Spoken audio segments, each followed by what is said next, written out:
Greetings everyone, today I get to tell you the story of when I got to meet Bob Gurr, legendary Imagineer. Let's roll that intro.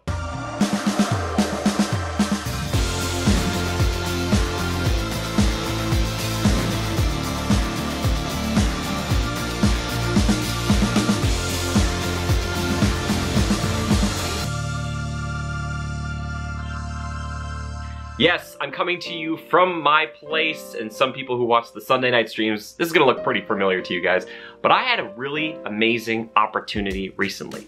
I wanna thank Wendy, who actually made this happen. So Wendy, like the wind, thank you so much. Here's how it went. I was invited to go to this event over at the LA Breakfast Club. Basically what happened was on a Wednesday morning, they had this kind of whole meeting thing. They do this pretty frequently. I'd never heard of this place before. But the legendary Imagineer Bob Gurr was there, and he was the guest speaker. A lot of you, even if you're not familiar with Bob, you are familiar with his work. The Matterhorn, the submarine voyage, the monorail, like Mr. Toad's Wild Ride, the actual vehicles. The kind of joke that Bob likes to make is that if it's on wheels in Disneyland, it was probably made by him. And that's what I want to talk a little bit about today. Now, I'm not exactly sure if this will actually go up as a podcast, but apparently they like to record these types of things, so there's a chance that this will actually go up and you can hear him speak about this. And if that's the case, I will try to link that down below if it ever pops up. I'll keep my eyes peeled for it. But yeah, so they did all these kind of rituals beforehand with that the club likes to do, and then Bob eventually got up and started talking. Now, it was pretty interesting because he went through and talked about his career pretty quickly, but then he also said there were kind of two things he wasn't going to talk about. One thing was kind of like the current, like, you know, what Disney was doing and what he thought were good rides, bad rides, kind of that sort of thing. And then also talk about the day that Walt passed. One thing that I thought was incredibly endearing was that he discussed the fact that he himself was the one who made the fire engine, and the fire engine you see on Main Street. And he talked about this story that he was talking with Walt one day, and they were just kind of hanging out, and he had said like, oh, you know, Walt, we don't have a fire engine on Main Street. And Walt was like, that's true. And he went away, and then he's like 20 minutes later, Bob got a call from the department that was able to kind of make this happen. They're like the money folks, and they're like, hey, like Bob, tell us what you need for this this fire engine. And then he got it made.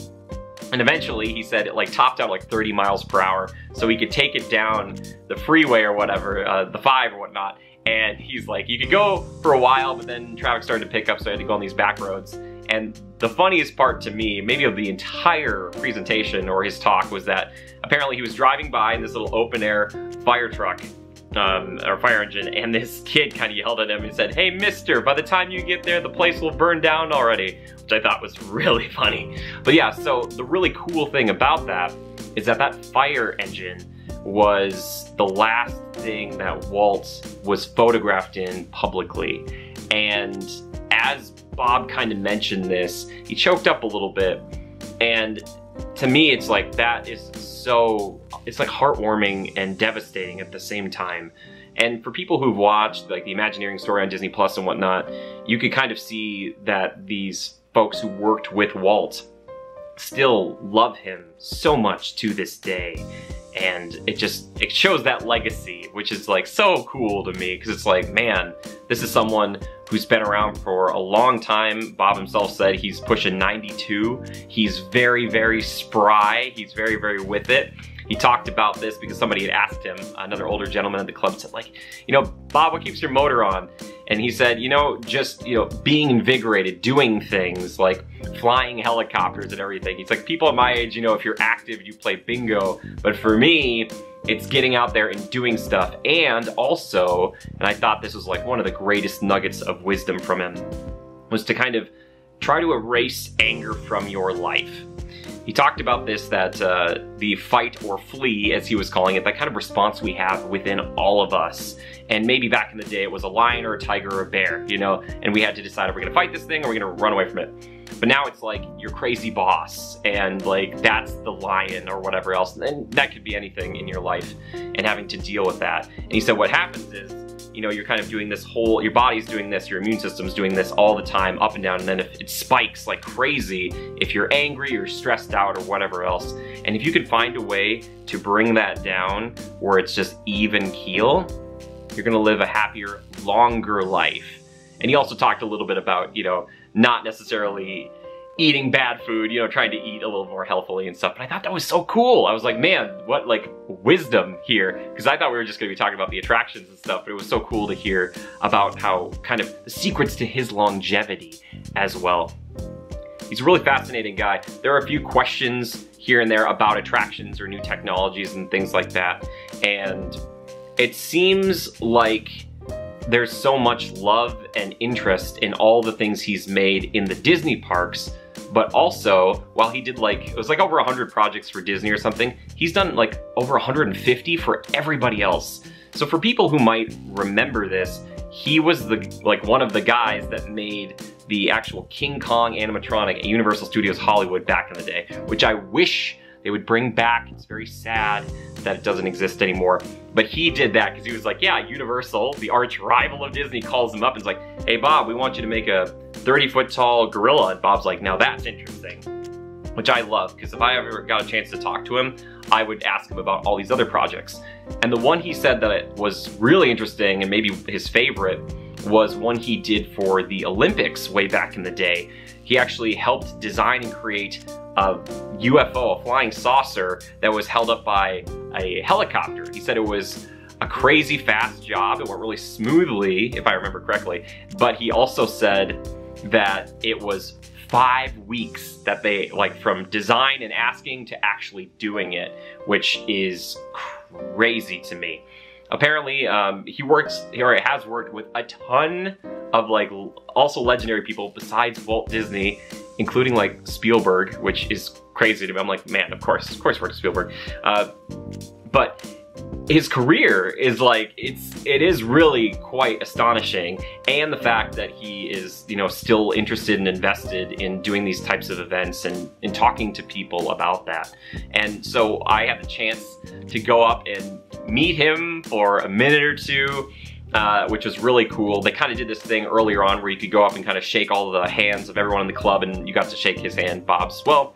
Then afterwards you could go up and acquire like a poster or something, and he would sign it for you. So again, thank you, Wendy. But we went up there and I was kind of trying to decide what I wanted a poster of. And it's really easy, like the Matterhorn was like up there, but I actually have like a little picture of the Matterhorn already, and it was the same print, just bigger. And I was like, okay, well the Matterhorn, you know, is amazing, and I love the Matterhorn so much, you know. But I was like, okay, so Camp Matterhorn, there was like, you know, the monorail, we could do the submarines or something, and then something caught my eye. There was a poster for Pirates of the Caribbean, and I was like, wait a second. When we talk about Bob Gurr, we don't really often talk about the Pirates of the Caribbean. So I researched it, and I found out that Bob was one of the people responsible for making My Beloved come true. And Pirates, I was like, okay, what did he do on Pirates? A bunch of stuff, apparently.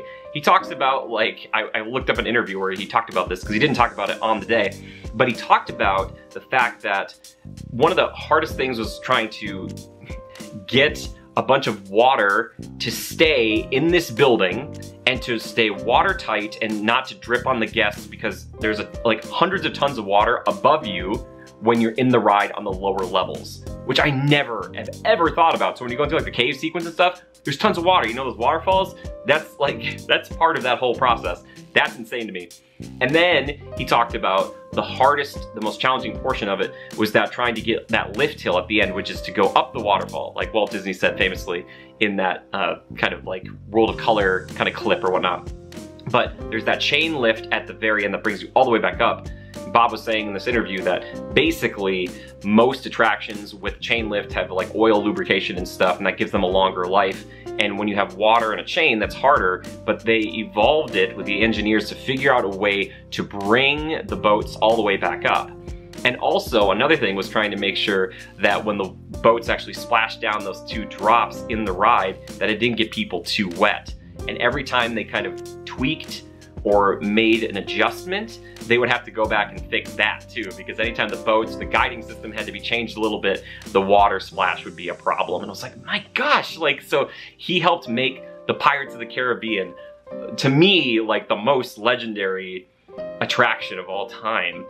So with that in mind, I ended up grabbing one of these and I got him to sign it, which is really cool. I have it in this little kind of sheet, or this sheath as it were right now. But yeah, look at that. Isn't that cool? That's a signature right there.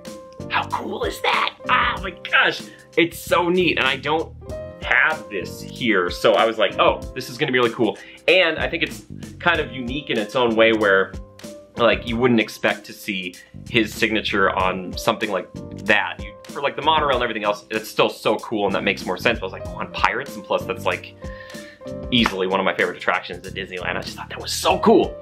Anyway, hopefully I've been putting up the pictures and stuff so you can see that as well. It was such a pleasure to meet him. Bob, I don't know if you'll ever see this, but thank you for all you've done and all you continue to do. It's just so cool. It's nice to meet someone who just has done so much for so many, and Walt was such a lucky guy to have met you and to have worked with you. And I think I told him that too, because I was like, a lot of people could be like, oh my gosh, it's so lucky you got to work with Walt. I was like, Walt was really lucky that he found Bob. Like, and Bob talked about this too, I want to mention this. He said that it's so important for practical application and learning hands-on.